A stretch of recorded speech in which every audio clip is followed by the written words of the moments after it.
بھی کیا میں KTR کے ساتھ کھڑا ہوں اور میری نیک تمنائیں ان کے ساتھ ہیں اور تلنگانہ اسٹیٹ کے بننے کے بعد میری رائے میں وہ ایک کامیاب منسٹر اب تک رہ چکے ہیں. یقیناً حیدرآباد میں لائٹوں کی بلوں کو لے کے جو ہے عوام بہت پریشان ہے.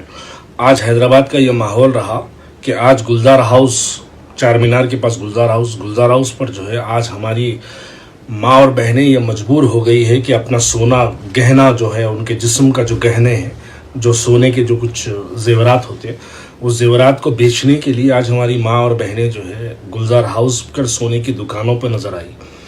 اگر جب ان سے معلومات کیا جاتا ہے کہ کیوں آپ یہ سونا بیچنا چاہتے ہیں تو کہنے لگے کہ ہمارے گھر میں لائٹ کا بل ہے، پچھلے 3 مہینے سے ہمارے گھر کے مرد افراد کچھ کمائے نہیں، تو اب لائٹ بل کا بل بننے کا وقت آ گیا اور بل بھی جو ہے 40 45 30 ہزار کے قریب کا بل ہے. تو ہم مجبور ہیں کہ ہم جو ہے سونا بیچ کر جو ہے ہم اس بل کی کیونکہ رقم ادا کریں، کیونکہ 1 تاریخ کو بل دی گئی اور آج 9 تاریخ ہو چکی ہے. تو اگر ہم کل تک کا یہ بل ادا نہ کریں گے تو ہمارے گھر کی لائٹ کٹ ہو جائے گی. یہ بڑی شرمناک بات ہے شہر حیدرآباد کے لیے، کیونکہ آج کوئی پوچھنے والا نہیں ہے. ایک طرف ہماری قیادت بیرسٹر اسد الدین اویسی صاحب کی ہم باتیں سنتے ہیں، ٹویٹر پہ تقریریں سنتے ہیں تو اس میں یہ کہا جاتا ہے کہ میں KTR کے ساتھ ٹھہرا ہوں. پھر دوسری جانب جب سنتے ہیں تو کہتے ہیں کہ میں زندہ رہے تک KCR کے ساتھ رہوں. میں ادباً گزارش کرنا چاہتا ہوں بیرسٹر اسد الدین اویسی صاحب کو کہ آپ KTR کے ساتھ ٹھہریے یا KTR کے ساتھ آپ لیٹیے یا KTR کو ٹھہرائیے، آپ بیٹھیے، کچھ بھی کریے.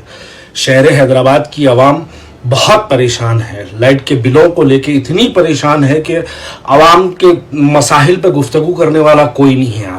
آج جب لوگ جو ہے لائٹ کے بل کو لے کے جو ہے جب بات کرنے کی کوششیں کرتے ہیں تو اپنے قائدینوں کو فون کرتے ہیں تو آج فون نہیں اٹھایا جا رہا ہے. MLAs کو پوچھا تو MLAs نے کہنے لگے کہ ہم کو کیا معلوم ہے، یہ تو جو ہے سینٹرل اسٹیٹ گورنمنٹ کی پالیسی ہے. کیا بھائی، تلنگانہ میں کوئی ایک ایسا آدمی نہیں ہے جو KCR کو یہ کہہ دے، KTR کو یہ کہہ دے. بیرسٹر اسد الدین اویسی صاحب، آپ KTR کی اتنی تعریف کرتے ہیں کہ میں ہر قدم پہ KTR کے ساتھ ٹھہرا ہوں.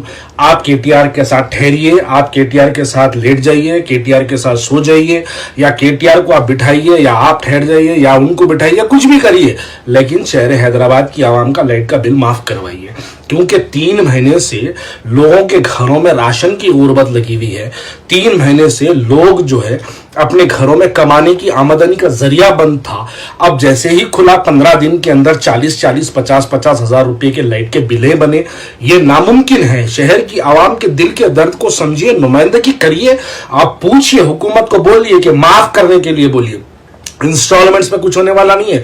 لوگ انسٹالمنٹ پہ نہیں کمائیں گے، انسٹالمنٹ سے ہمارا کوئی لینا دینا نہیں ہے. آپ 3 مہینے کا بل معاف کروائیے. اگر 3 مہینے کا بل آپ معاف نہیں کروائیں گے تو میں سمجھتا ہوں کہ شہر حیدرآباد کی عوام آپ کو معاف نہیں کرے گی، کیونکہ آپ تو صرف چاپلوسی میں لگے ہیں، حکومت کی چاپلوسی کرنے پہ مجبور ہے. تو میں بھی یہ کہنے پہ مجبور ہوں کہ ہندوستان کا سب سے بڑا چاپلوس ملت کون ہے. یہ شہر کی عوام کے لیے ایک سوال چھوڑتا ہوں، آپ اس پر تذکرہ کریے گا. دیکھیے، چاپلوسی کی ہم کو ضرورت نہیں ہے. حکومتوں کے گریبانوں سے پکڑ کے اپنے مسائل کو حل کروائیے. چاپلوسی سے آپ کی ذاتی ملکیت، آپ کی ذاتی زندگی اور آپ کے ذاتی مسائل حل ہوں گے، عوام کے نہیں ہوں گے. عوام کے تب ہوں گے آپ حکومت کے خلاف جب لڑیں گے، تب عوام کے مسائل حل ہوں گے. میرا یہی کہنا ہے کہ آج جب ہماری بہنیں، ہماری مائیں راشن کے آج لائٹ کے بلوں کو لے کے پریشان ہیں، پچھلے دنوں میں راشن کو لے کے پریشان تھی، اب لائٹ کے بلوں کو لے کے پریشان ہے، لیکن کوئی پوچھنے والا نہیں ہے، کوئی پرسان حال نہیں ہے. چھوٹا سا مسئلہ ہے، نمائندگی کریے گا، عوام کے مسائل حل ہوں گے. اگر عوام کے مسائل حل نہیں ہوں گے تو یاد رکھیے گا، عوام بھی اس بات کو بھولنے والی نہیں ہے. راشن میں آپ نے پلٹ کے نہیں پوچھا، لائٹ کے بلوں پہ آپ نے پلٹ کے نہیں پوچھا، لوگوں کی گاڑیوں کی جب جو ہے سیزنگ ہو رہی تھی، پبلک میں جب لاٹھی چارج ہو رہی تھی، آپ نے نہیں پوچھا. بچوں کو جو ہے ٹریفک چالانس کے نام پر 8-10 ہزار گاڑیاں سیز کی، آپ نے نہیں پوچھا.